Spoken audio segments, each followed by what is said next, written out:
नमस्कार, मैं अनुराग शुक्ला हेजिंग फंडा से। आज हम कैंडलस्टिक्स के बारे में बात करेंगे।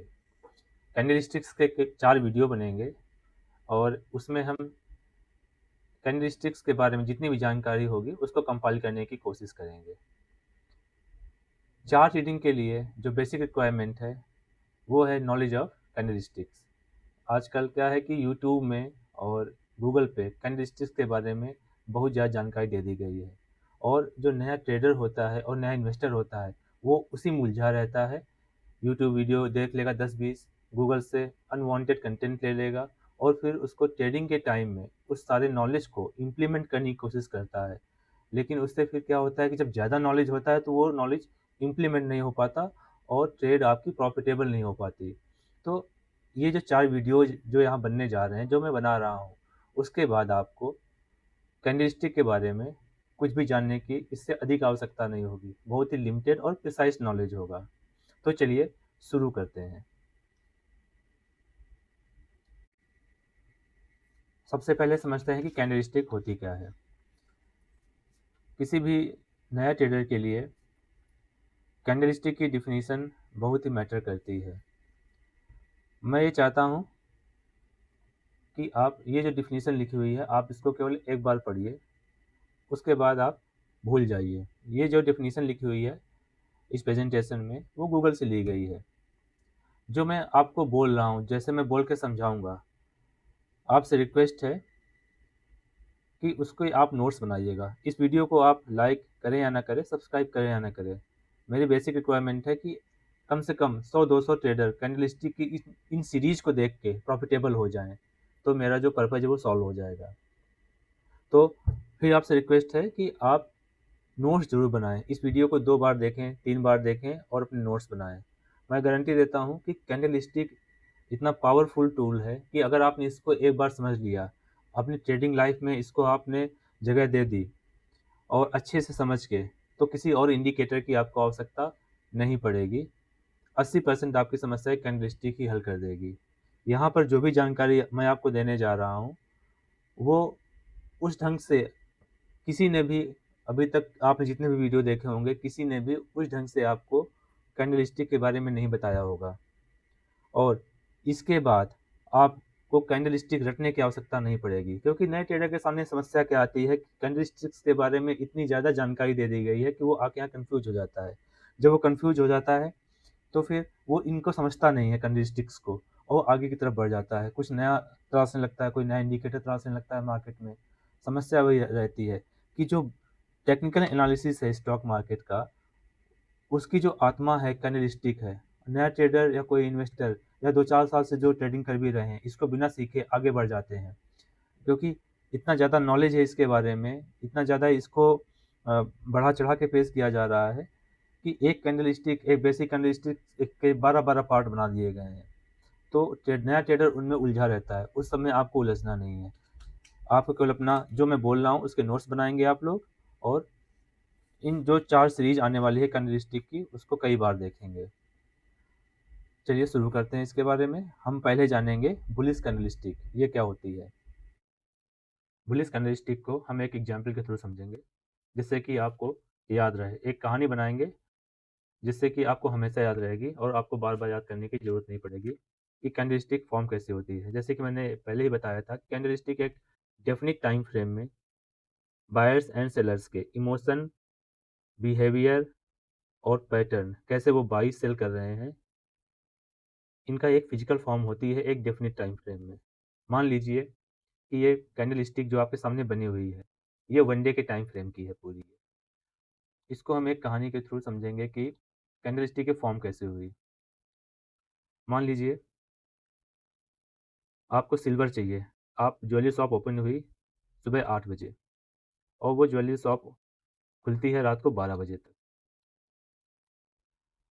आपने आप गए सिल्वर खरीदने के लिए ज्वेलरी वाले के पास 5000 रुपीज़ में,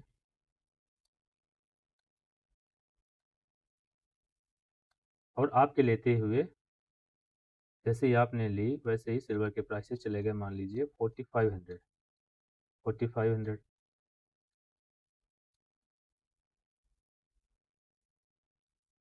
इस बीच में जो ये आपको विक दिख रही है, इसको विक कहते हैं। लोअर विक या शैडो इसको कह सकते हैं, इसको दूसरे नाम भी है, इसको हम लोअर विक बोलेंगे या शैडो बोलेंगे। तो लोअर विक इसको इसलिए फॉर्म हुई इस कैंडलस्टिक में कि जैसे ही प्राइस नीचे गया, तो बहुत सारे जो बायर्स होंगे जिन्होंने आपके साथ ये सिल्वर परचेज की होगी, तो वो लोग डर गए होंगे, यानी कि इमोशन शो कर रहा है। वो लोग डर गए और उन्होंने अपना जो 5000 का सिल्वर लिया था, कोई 4800 बेच दिया, किसी ने 4700 बेच दिया। लेकिन आधे घंटे बाद या 1 घंटे बाद जो नीचे ये जो सिल्वर का प्राइस आपको ऊपर दिख रहा है, ये क्यों गया ऊपर? ये इसलिए गया ऊपर कि यहाँ पर काफ़ी सारे बायर्स होंगे, जो 4500 के लेवल का इंतज़ार कर रहे होंगे। उनको लगा ये कि अगर ये सिल्वर 4500 आ गई है, तो ये सस्ती उनके हिसाब से है और उन्होंने जम के खरीदारी की। जैसे उन्होंने खरीदारी शुरू की, तो डिमांड एंड सप्लाई के रूल के हिसाब से ये सिल्वर के प्राइसेज़ ऊपर जाने शुरू हुए और आप वहीं पर हैं, अभी ₹5000 में आपने अपना माल नहीं छोड़ा है, आपने अपनी सिल्वर नहीं बेची है। और जैसे ही यहाँ पर 4500 के लेवल पे सुपर बाइंग आई, तो सिल्वर के प्राइसेज़ ऊपर जाने शुरू हुए और ये पहुँचते-पहुँचते पहुँच गए ये ₹6000, शाम को 8 बजे तक या 9 बजे तक या रात में 10 बजे तक ₹6000 इसके पहुँच गए। दुकान खुलनी है 12 बजे तक और ये जो कैंडल है वो 1 दिन के प्राइस को आपको रिप्रेज़ेंट कर रही है इस समय। ये एक एग्ज़ाम्पल है, कैंडलस्टिक 1 मिनट के टाइम फ्रेम को भी रिप्रेज़ेंट कर सकती है, 1 से लेकर 1 साल तक का। और 2 साल का भी हो सकता है, 3 साल का भी, जो जैसे कई ट्रेडिंग चार्ट्स में सुविधा होती है कि आप साल भर के ऊपर का भी देख सकते हैं। तो हम यहाँ पर एग्ज़ाम्पल केवल डे टाइम फ्रेम का ले रहे हैं। तो शाम को या रात को 10 बजे ये सिल्वर के प्राइस ₹6000 ऊपर पहुँच गए। जो जिसने 5000 में लिया था, जिसने 5500 में लिया था, जिसने 5600 में लिया था और किसी ने 6000 में भी लिया था, वो सब लोग उन्होंने सोचा, वो सारे बायर्स ने सोचा कि अब तो सिल्वर के प्राइस काफ़ी अच्छे आ गए हैं, अब हमको अपना मुनाफ़ा ले लेना चाहिए और यहाँ पर सेलिंग आ गई। मुनाफ़ा बुक करना मीन्स प्रॉफ़िट बुकिंग, यहाँ पर लोगों ने अपनी प्रॉफ़िट बुकिंग स्टार्ट कर दी, जिसकी वजह से सिल्वर के प्राइसेस तो ऊपर तक गए थे 6000 तक, लेकिन जब सेलिंग आई तो सिल्वर जब 12 बजे रात में जब सिल्वर का प्राइस क्लोज़ हुआ, वो क्लोज़ हुआ 5500 पे। तो ये जो विक शो कर रही है आपको, ये भी इमोशन शो कर रही है कि सिल्वर के प्राइस जब 6000 पहुँचे थे, तो लोगों को ये लगा था कि सिल्वर के प्राइस नीचे आ जाएँगे और उन्होंने प्रॉफ़िट बुकिंग कर ली थी। ये इमोशंस आपको ये पता चलेगा कैंडलस्टिक से, किसी भी सिक्योरिटी या सिल्वर का यहाँ पर एग्ज़ाम्पल लिया है, अगर प्राइस ऊपर गया है और उसके नीचे आके क्लोज़ कर रहा है, तो उसके अपर लेवल पे लोगों को डर लगा है कि कहीं ऐसा ना हो कि प्राइस ज़्यादा नीचे से गिर जाए या उनको लगा कि हाँ, इससे ऊपर नहीं जा सकता और उन्होंने अपनी प्रॉफ़िट बुकिंग कर ली और सिल्वर 5500 पे बंद हो गई। तो जो बुलिश कैंडलस्टिक क्या हुई कि जिसका प्राइस ओपनिंग प्राइस से ज़्यादा क्लोज़ हुआ हो, मान लीजिए जैसे यहाँ सिल्वर का प्राइस ले लिया था हमने ₹5000, ₹5000 में ओपन हुआ दिन में और रात को 12 बजे वो ₹5500 में क्लोज़ हुआ। तो ये इसको कहा जाएगा बुलिश बुलिश प्राइस पैटर्न कहा जाएगा। तो ये कैंडलस्टिक क्या शो कर रही है कि हाँ, सिल्वर का आज के दिन का 24 आवर्स का प्राइस पैटर्न बुलिश था। अपने ओपनिंग प्राइस से ज़्यादा बढ़ के बंद होना ही बुलिश कैंडलस्टिक कहलाता है, प्राइस पैटर्न कहलाता है या बुलिश प्राइस पैटर्न कहलाता है। अब समझते हैं कि बेयरिश कैंडलस्टिक, इसको भी थोड़ा एग्ज़ाम्पल समझते हैं, ये सब हटा देते हैं। अब सेम फिर वही एग्ज़ाम्पल लेते हैं। कैंडलस्टिक को जैसे मैंने समझाया कि 1 मिनट, 5 मिनट, 3 मिनट, 1 साल, 2 साल, 3 साल, किसी भी प्राइस पैटर्न को शो करती है। अब बेयरिश कैंडलस्टिक में वो कहानी फिर से स्टार्ट करते हैं कि आप आए और आपने सिल्वर का प्राइस था ₹5000, यहाँ पर आपने सिल्वर परचेज़ कर ली। आपके लेते ही क्या हुआ कि सिल्वर ऊपर गई, 6000 तक पहुँची और शाम होते-होते इसके प्राइसेज़ गिरने लगे और गिर के यहाँ पे सेलिंग आ गई। लोगों को लगा 6000 से ऊपर नहीं जाएगी, जो यहाँ पर लोग बैठे थे उन्होंने सिल्वर पे प्रॉफ़िट बुकिंग करनी स्टार्ट कर दी, जिन्होंने यहाँ पे सिल्वर को परचेज़ किया था और उनके जैसे ही उन्होंने प्रॉफ़िट बुकिंग स्टार्ट कर दी, तो सिल्वर के प्राइसेज़ नीचे आने शुरू हो गए। जब भी किसी चीज़ को बेचते हैं या किसी सिक्योरिटी के ऊपर प्रॉफ़िट बुक करते हैं, तो उसके प्राइस नीचे आते हैं डिमांड एंड सप्लाई के रूल के तहत। जब उसके प्राइसेज़ नीचे आए, जब प्राइसेज़ नीचे आए तो लोगों ने देखा सिल्वर नीचे जा रही तो लोगों ने इसको और बेचना शुरू कर दिया, इवन लॉस में भी बेचना शुरू कर दिया, या नए शॉर्ट सेलर्स आ गए, उन्होंने बेचना शुरू कर दिया और सिल्वर के प्राइस बिकते-बिकते नीचे आ गए 4500 पे फिर से आ गए। 4500 पे आते ही बायर्स ने सोचा, जिसको खरीदना था, कि 4500 मुझे लगता है कि हाँ, ये चांदी सस्ती है, हमें इसको परचेज़ करना चाहिए। तो उन्होंने क्या किया, सारे बायर्स आ गए काफ़ी सारे और उन्होंने चांदी को परचेज़ करना शुरू कर दिया। जैसे ही उन्होंने परचेज़ करना शुरू किया तो 4500 वाला जी जो सिल्वर था वो आ गया 4800 पे आ गया। रात को 12 बजे दुकान बंद होते-होते। जब 4800 पर आ गया और शॉप क्लोज़ हो गई। तो इस दिन के प्राइस एक्शन को हम बेयरिश प्राइस पैटर्न मानेंगे। क्यों मानेंगे या बेयरिश कैंडलस्टिक मानेंगे? क्यों मानेंगे? क्योंकि ओपनिंग प्राइस तो इसका ₹5000 था सिल्वर का, लेकिन वो क्लोज़ कहाँ हुआ 4800 पे। इसलिए अपने ओपनिंग प्राइस से ये क्लोज़ प्राइस कम है, इसलिए ये बेयरिश कैंडलस्टिक फॉर्म हुई है। आशा है आपको समझ में आया होगा। चलिए अब नेक्स्ट स्लाइड पे चलते हैं।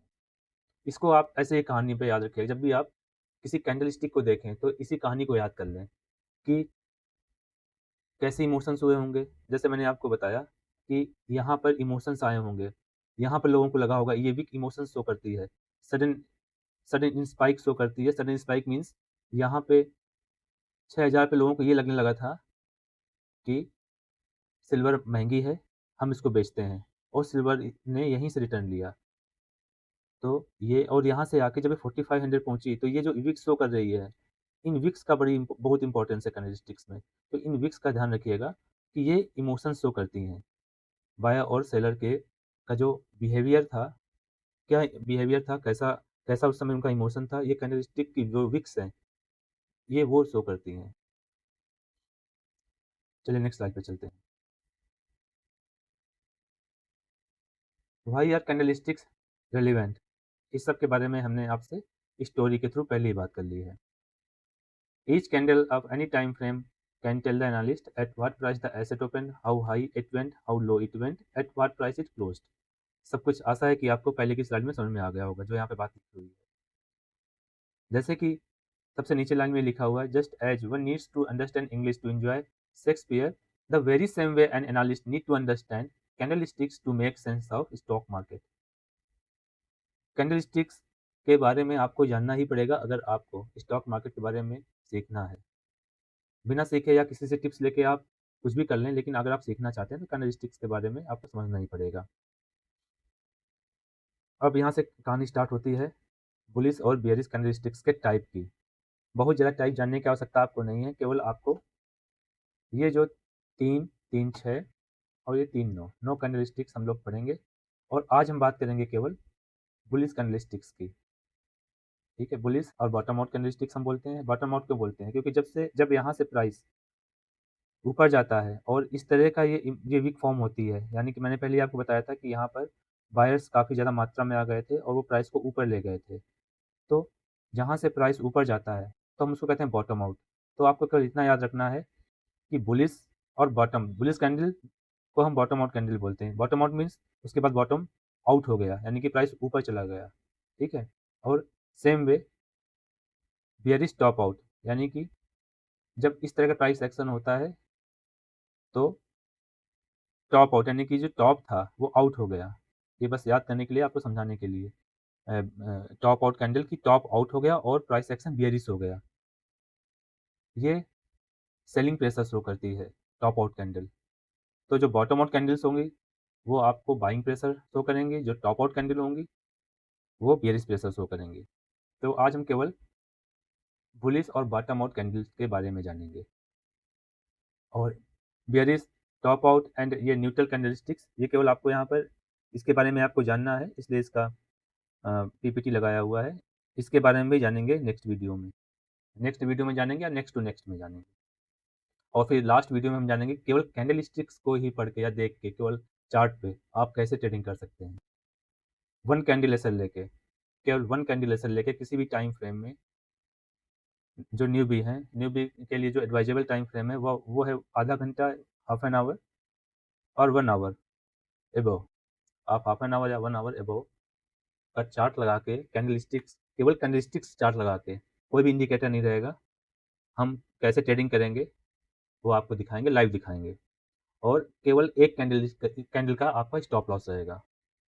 ठीक है, तो इसकी बात हम चौथे लास्ट वीडियो में करेंगे। ट्रेडिंग के बारे में आगे बढ़ते हैं।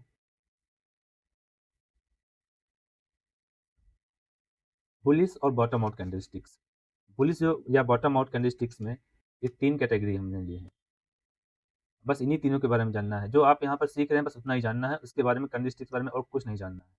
इतना ही आपकी ट्रेडिंग लाइफ में काम आएगा और इतना ही आपका माइंड प्रोसेस कर पाएगा जब आप ट्रेडिंग करने बैठेंगे। बहुत ज़्यादा जानकारी आप प्रोसेस नहीं कर पाएंगे और जब एक्चुअल ट्रेडिंग की बारी आती है तो आप उसको इम्प्लीमेंट नहीं कर पाएंगे। तो बहुत ध्यान से समझेंगे। बहुत ही इंपॉर्टेंट कैंडल है, वो है बुलिश हैमर कैंडलस्टिक।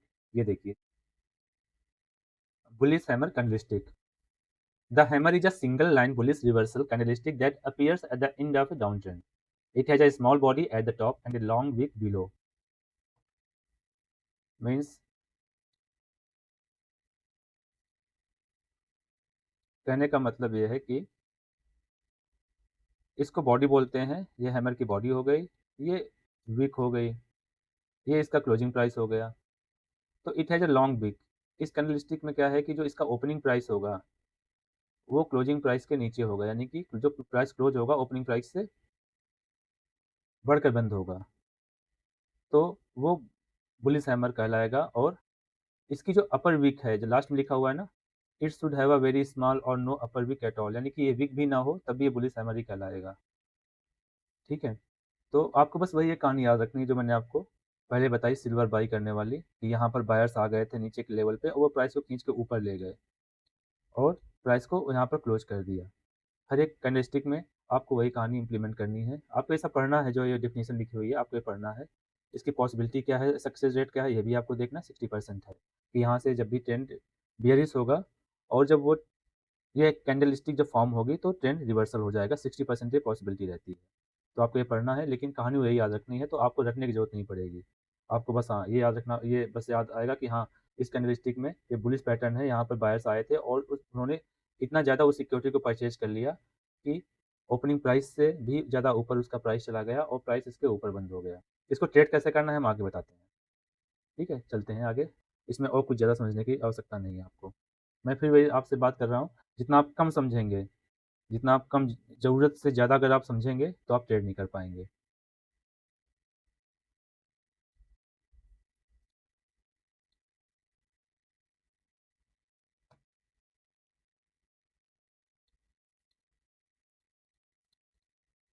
हैमर का स्टॉप लॉस, इसके बारे में मैंने बात की है कि आपने ट्रेड अगर ले ली, हैमर जब कैंडल फॉर्म हुई तो उसका स्टॉप लॉस क्या होगा।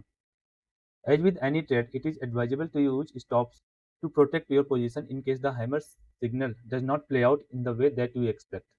The level at which you set up your stop will depend on your confidence in the trade and your risk tolerance. Stop loss is placed generally one candle close below hammer low in day time frame and two candle close in hourly or below time frames. Below hammer low is advisable. कहने का मतलब क्या है कि फिर से उसी side में चलते हैं और इसका स्टॉप लॉस कैसे, इसको ट्रेडिंग में कैसे यूज करना है उसको समझते हैं। मैंने पहले ही आपसे कहा था कि ये बेसिक से लेके आपको एडवांस लेवल तक का आपको इन 3 कैंडलस्टिक के बारे में मैं आपको बताऊंगा, जिससे कि आपको कुछ और देखने की जरूरत ना पड़े कि ये बेसिक मैंने यहाँ बता दिया फिर इसके ऊपर स्टॉप लॉस लेने के लिए कुछ और वीडियो बनाए। नहीं, सब कुछ यहीं पर आपको मिलेगा इन तीनों कैंडलस्टिक के बारे में, बुलिश और बॉटम आउट कैंडल के बारे में। बस आपको थोड़ा सा समय लेके देखना पड़ेगा। स्टॉप लॉस के बारे में इन्होंने क्या कहा है कि जब भी आप डे टाइम फ्रेम पे हैमर को प्ले करेंगे या आप उस पर कोई भी ट्रेड लेंगे, तो आपने मान लीजिए हैमर फॉर्म हुआ, आप ट्रेड कैसे लेंगे। इसका जो टॉप है हैमर का, ये 1 डे की कैंडल है मान लीजिए, तो इसका जो टॉप है कैंडल का, जैसे ही इसका टॉप ये नेक्स्ट डे ब्रीच होगा, इसका ब्रीच हुआ, आपने ट्रेड ले ली बाई की, क्योंकि ये बुलिश हैमर बना हुआ है, आपको बाई की ट्रेड लेनी है। तो इसका स्टॉप लॉस आप कहाँ प्लेस करेंगे, आप इसका स्टॉप लॉस इसके लो पे प्लेस करेंगे। मान लीजिए ये 500 इसका लो है, 500 रुपीज, और आपने ट्रेड ली है 520 पे, 520 पे, 519 इसका हाई था हैमर का, 519 इस हैमर का ये हाई था। 520 जैसे ही क्रॉस 519 जैसे ही क्रॉस हुआ, आपने इस हैमर पे बाइंग की ट्रेड ले ली। तो आप उस ट्रेड में तब तक बने रहेंगे डे टाइम फ्रेम में जब तक ये 500 ब्रीच नहीं होता। यानी कि अगर इसके नीचे एक दिन क्लोज कर गया प्राइस, आप अपना स्टॉप लॉस लेंगे और निकल जाएंगे। हैमर को ऐसे प्ले आउट करना है। आवरली, आवरली के बारे में कैसे इसको प्ले करेंगे, ये तो डे टाइम फ्रेम की बात हो गई। आवरली और बिलो, यानी कि hourly 15 minute, 30 minute, 10 minute, 5 minute, इस पे अगर आप ट्रेड करते हैं, 5 मिनट से कम तो ट्रेड करना ही नहीं चाहिए। मैं 5 मिनट से लेकर 1 घंटे तक की बात बता रहा हूँ कि आपको हैमर पे एसएल कैसे लेना है। जब भी आप हैमर पे एसएल लें, मान लीजिए आपने आवरली टाइम फ्रेम का ये हैमर है, तो आपको इसके नीचे 2 क्लोज चाहिए आवरली, तभी आप इस हैमर से निकलेंगे। क्योंकि क्या होगा, प्राइस आएगा, आपको डराएगा और फिर एक क्लोज करेगा और दूसरे में क्या होगा, प्राइस फिर से ऊपर चला जाएगा। ठीक है? तो ये एडवांस लेवल की चीज़ है, मैं आपको यही बता रहा हूँ। क्योंकि आपको हैमर के सीखने के बाद सीखना तो है, सीख आप किस ले रहे हैं? क्योंकि आप इस पे ट्रेडिंग कर सकें। तो डे टाइम फ्रेम में आपको केवल एक कैंडल क्लोज हो गया हैमर को लो के नीचे, आपको ट्रेड से स्टॉप लॉस लेना, निकल आना है।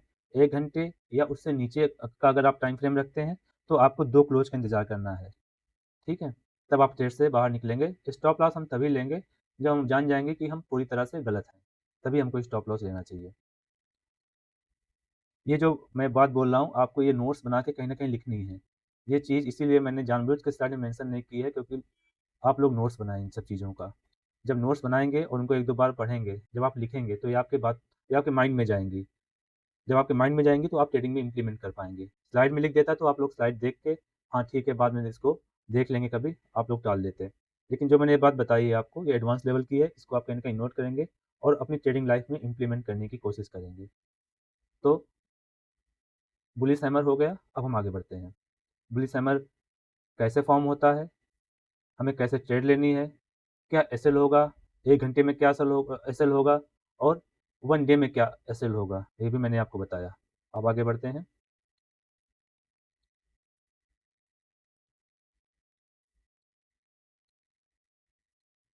अब बात करते हैं ड्रैगनफ्लाई डोजी की। नाम बड़ा फैंसी है, केवल बस आपको वही याद रखना है। आपको ये सब नहीं याद रखना है। इसको आपको याद रखना है कि ये बॉटम आउट कैंडल है और बाहर इतना ज़्यादा यहाँ बुलिश थे कि जहाँ पर इसका ओपनिंग प्राइस था सिक्योरिटी का, वहीं पर जाके इसको क्लोज़ कर दिया है। ठीक है? और उसी कहानी के थ्रू आप इसको भी प्ले आउट करेंगे। इसको भी आप याद रखेंगे। सेम इसका कलर कुछ भी हो सकता है, ये रेड भी हो सकता है और ये ग्रीन भी हो सकता है, लेकिन अब इसको हम बुलिश बॉटम आउट कैंडल ही मानेंगे। उसके हिसाब से ही प्ले करेंगे। बुलिश बॉटम आउट मीन्स हमें इस पे बाय का ट्रेड लेना है। A dragonfly doji is a type of candlestick pattern that can signal a potential reversal in price to the downside or upside, depending on past price action. It is formed when the assets high, open and close prices are the same. The long lower shadow suggests that there was aggressive selling during the period of the candle, but since the price closed near the open, it shows that the buyers were able to absorb the selling and push the price back up. ये hammer से थोड़ा सा कम bullish है, लेकिन इसमें ये दिखाया गया है कि हाँ, जो बायर्स थे वो कम से कम प्राइस को नीचे से यहाँ से उठा के कम से कम इसके ओपनिंग प्राइस तक ले आए हैं। तो इसको भी कैसे प्ले आउट करेंगे, इसके बारे में समझते हैं। ये हैमर से कम बुलिश है, लेकिन बुलिश इसको माना जाएगा। इसको प्ले आउट ऐसे करेंगे,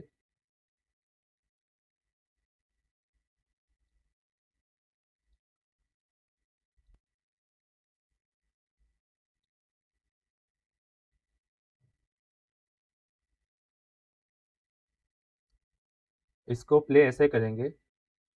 हमने हैमर में क्या सीखा था कि जैसे ही हैमर के ऊपर प्राइस, हैमर की क्लोजिंग प्राइस के ऊपर या हैमर के हाई प्राइस के ऊपर जैसे ही प्राइस ऊपर जाएगा, हैमर में हम लोग ट्रेड ले लेंगे। लेकिन ड्रैगन फ्लाई डोजी में हम लोग ऐसा नहीं करेंगे। हम लोग इसमें क्या करेंगे कि जैसे ही इसके ऊपर प्राइस जाएगा, हम वहाँ पे ट्रेड नहीं लेंगे। जब एक कैंडल इसके ऊपर क्लोज हो जाएगी, तब हम ट्रेड लेंगे। तो वो बेयरिश कैंडल भी हो सकती है या बुलिश भी हो सकती है, लेकिन एक कैंडल क्लोज हमें चाहिए इसके ऊपर, इसकी क्लोजिंग प्राइस के ऊपर या इसके हाई प्राइस के ऊपर। ओपनिंग और क्लोजिंग या हाई इसका तीनों सेम ही रहेगा। तो इस प्राइस के ऊपर हमें एक क्लोजिंग चाहिए। हैमर में क्या फ़र्क था कि हैमर में जैसे ही प्राइस ब्रीच कर रहा था हम ट्रेड ले रहे थे, लेकिन ड्रैगनफ्लाई डोजी में हम ये नहीं करेंगे। हमें एक कंफर्मेशन चाहिए कि इसके ऊपर जब प्राइस क्लोज हो तो हम बुल साइड की ट्रेड लें, और अगर इस कैंडल के नीचे प्राइस क्लोज हो गया तो हम बुल साइड की ट्रेड नहीं लेंगे और ना ही हम बियर साइड की ट्रेड लेंगे। हमेशा हम इस कैंडल के फॉर्म होने के बाद बियर साइड का ट्रेड तभी लेंगे जब ये इसका लो बीच होगा। तब तक हम वेट करेंगे और ये हमारे लिए एक वेटिंग जोन होगा ये एरिया। ठीक है? तो शॉर्ट की ट्रेड कब लेंगे? जब इसका लो टूटेगा, जब इसके लो के नीचे एक कैंडल क्लोज हो जाएगी जिस टाइम फ्रेम में आप ट्रेड कर रहे हैं। सेम बाई के लिए जिस टाइम फ्रेम में आप ट्रेड कर रहे हैं तो हम इसके ऊपर एक क्लोज का वेट करेंगे। आशा है कि समझ में आ गया होगा। और स्टॉप लॉसेस के लिए क्या है आगे बात करते हैं। इसको पहले हटा देते हैं।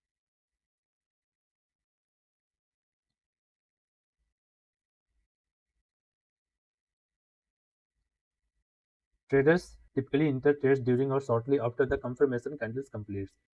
If entering long, a stop loss can be placed below the low of the dragonfly.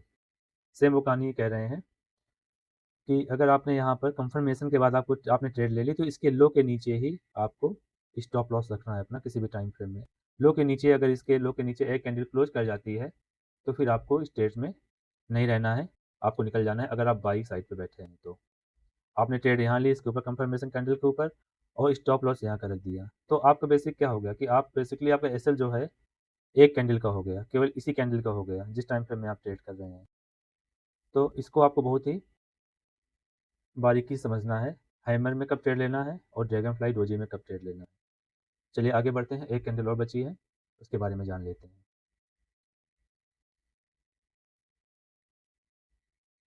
इस कैंडल को कहते हैं बुलिस मारुबोजू कैंडल। ये एक जापानी वर्ड है और इसकी मीनिंग डोमिनेंस, ये गूगल में लिखी हुई है, गूगल में से कई मीनिंग है, लेकिन मुझे जो ये काम करती है ट्रेडिंग में तो उसका जो एग्जैक्ट मीनिंग मुझे लगा वो डोमिनेंस ही होना चाहिए, तो मैंने उसको यहाँ पर मेंशन किया हुआ है। अब a candlestick with no shadows is regarded as a strong signal of conviction by buyers. ये जो दोनों आपने ड्रैगन फ्लाई एंड हैमर पढ़ा हुआ है तो उनकी अपेक्षा ये ज़्यादा बुलिश सेंटीमेंट शो करती है। जब भी ये कैंडल फॉर्म होगी तो आप ये समझिए कि वहाँ पर बुलिश सेंटीमेंट ज़्यादा है। क्योंकि इसका ज़्यादा क्यों है, आप वो कहानी याद कीजिए कि जो प्राइस आपने लिया था 5,000 रुपये में, आप दुकान पे गए थे, 5,000 रुपये में आपने सिल्वर बाई किया था, तो सिल्वर का प्राइस नीचे आया ही नहीं, वो केवल ऊपर गया। यानी कि बायर्स वहाँ पे 5,000 रुपये के प्राइस पे इतने ज़्यादा थे कि उन लोगों ने प्राइस को इवन 4999 4999 भी नहीं आने दिया। मैंने हिंदी और इंग्लिश दोनों में बता दिया है जिससे कि लोग कन्फ्यूज़ ना हो कि 4999 भी नहीं आने दिया। 5,000 रुपये में आपने खरीदा, 5,000 में खरीदा, उसके नीचे एक सिंगल पॉइंट भी नहीं आया और ऊपर चला गया, और जिससे कि यहाँ पर देखिए आप विक जो 2 कैंडल्स आपने देखी ड्रैगन फ्लाई डोजी में और हैमर में, आपने बड़ी-बड़ी जो विक्स देखी हैं वो यहाँ पर अवेलेबल नहीं है, क्योंकि बायर्स के सेंटिमेंट्स को दर्शा रहा है, कैंडल दर्शा रही है कि बायर्स घबराए नहीं हैं। तो बायर्स ने प्राइस को नीचे ही नहीं आने दिया और उसको ऊपर ही ले गए और टॉप पे क्लोज किया, यानी कि जब शॉप क्लोज हुई तो वो 5800 पे क्लोज हुई। ऐसा नहीं था कि प्राइस उस दिन 5900 चला गया हो, यानी कि ये विक विक भी अवेलेबल नहीं है, ये वाली जो दूसरी कैंडल्स में थी, जहाँ पर शॉप क्लोज हुई उस समय मान लीजिए 5,000 मिल गया 6,000 था, तो उस दिन प्राइस 6,100 भी नहीं गया और शॉप वहीं पर रात को 12 बजे क्लोज हो गई। तो इसका मतलब ये होता है कि बुल्स की डोमिनेंस यहाँ पर काफ़ी ज़्यादा है। और इसको हम ऐसे भी समझेंगे कि कई बार ऐसा भी होता है कि इस पे छोटी-छोटी 2 विक्स भी आ जाती हैं। जैसे कि छोटी-सी ये ऐसे विक आ जाएगी, एक ये छोटी ऐसे विक आ जाएगी, तब भी हम इसको उसी कैटेगरी में रखेंगे। बेसिकली मैं इसको क्या कहता हूँ, एलिफेंट कैंडल, जहाँ पर इसकी जो पूरी जो बॉडी फिल होती है, उसको हम एलिफेंट कहेंगे, जिससे कि आपको याद करने में आसानी हो। मारूबोजू याद करने में या डोमिनेंस याद करने में हो सकता है कठिनाई हो, तो आप इसको एलिफेंट कैंडल मानें। एलिफेंट कैंडल कैटेगरी में रखेंगे। मान लीजिए थोड़ी बहुत इसमें विक्स भी हैं, तो आप उसको एलिफेंट कैटेगरी में रखिए ऐसे, ये भी एक एलिफेंट क्योंकि इसकी बॉडी फिल्ड है। ज़्यादा वीक ऊपर चली जाएगी तो फिर दिक्कत वाली बात है। ज़्यादा नहीं होनी चाहिए, थोड़ी बहुत वीक चल सकती है, तो हम उसको एलिफेंट कैटेगरी मानेंगे, ठीक है? तो बुलिस मारुबुजू को या बेरिस मारुबुजू को हम एलिफेंट कैटेगरी में रखेंगे और फ़र्क बस ये है कि उसका कलर क्या है, ठीक है? चलिए आगे बढ़ते हैं इसमें। इस पे ट्रेड कैसे करना है, वो समझते हैं। क्योंकि ये दोनों चीज़ें अगर आप आपको यहीं समझ जाएँगे, तो आगे कठिनाई नहीं होगी।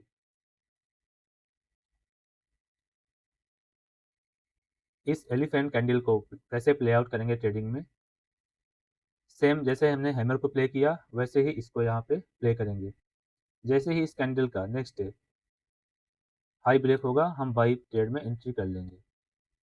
हम बाई कर लेंगे और जो आपका स्टॉप लॉस रहेगा, इस कैंडल का लो रहेगा, ये एरिया रहेगा, इसके पास आपका स्टॉप लॉस रहेगा। इसके नीचे जैसे ही प्राइस क्लोज होगा डे टाइम फ्रेम में, तब आपका वो स्टॉप लॉस माना जाएगा। ऐसा नहीं मानेंगे कि जब प्राइस मान लीजिए गिरते-गिरते आया और फिर यहीं से ऊपर चला गया और ऐसे क्लोज हो गया, ये कैंडल फॉर्म कर ली, तो नहीं मानेंगे। इसके नीचे एक क्लोज चाहिए, तब हम ये समझेंगे कि हाँ, ये बुलिश मारुबुजू का या बुलिश एलिफेंट का जो बाइंग थर्स्ट आया था, वो खत्म हो गया है और हम स्टॉप लॉस अपना क्लोज बेसिस पे रखेंगे। अवर्ली टाइम फ्रेम में क्या करेंगे, सेम इसके नीचे हमें 2 क्लोज चाहिए अवर्ली टाइम फ्रेम में, तब हम मानेंगे कि हमारा स्टॉप लॉस हिट हो गया है, हम ट्रेड से एग्जिट करेंगे। स्टॉप लॉस हम तभी लेंगे जब हम ये जान जाएँगे कि हम हाँ, पूरी तरह से गलत हैं, तभी हम इस लोग स्टॉप लॉस लेते हैं। स्टॉप लॉस लेने के लिए रूल्स बना के रखने चाहिए और ट्रेडिंग में क्या है कि जब भी आप ट्रेड करें तो स्टॉप लॉस सिस्टम पे रखिए, आप अपने माइंड पे ना रखिए। बहुत लोग सोचते हैं कि हम माइंड पे रख रहे हैं, हम निकल जाएँगे, लेकिन वो निकल नहीं पाते। तो आप यहाँ पर स्टॉप लॉस ज़रूर लगा के रखिए सिस्टम पे।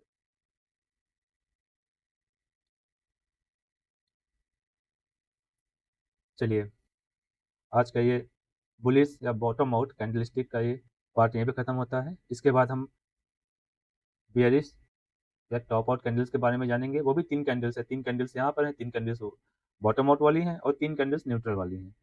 ठीक है? तो टोटल 9 कैंडल्स हैं, इनके बारे में जानेंगे। इनके बारे में हमने आज ये जाना कि कैसे इनको प्ले आउट करते हैं ट्रेडिंग ट्रेडिंग में। बेसिक से लेके हमने एडवांस लेवल तक की जानकारी उनके बारे में ली, यानी कि आपने बेसिक भी सीख लिया और उसको प्ले आउट कैसे करना है, किस टाइम फ्रेम में, ये भी आपने सीख लिया।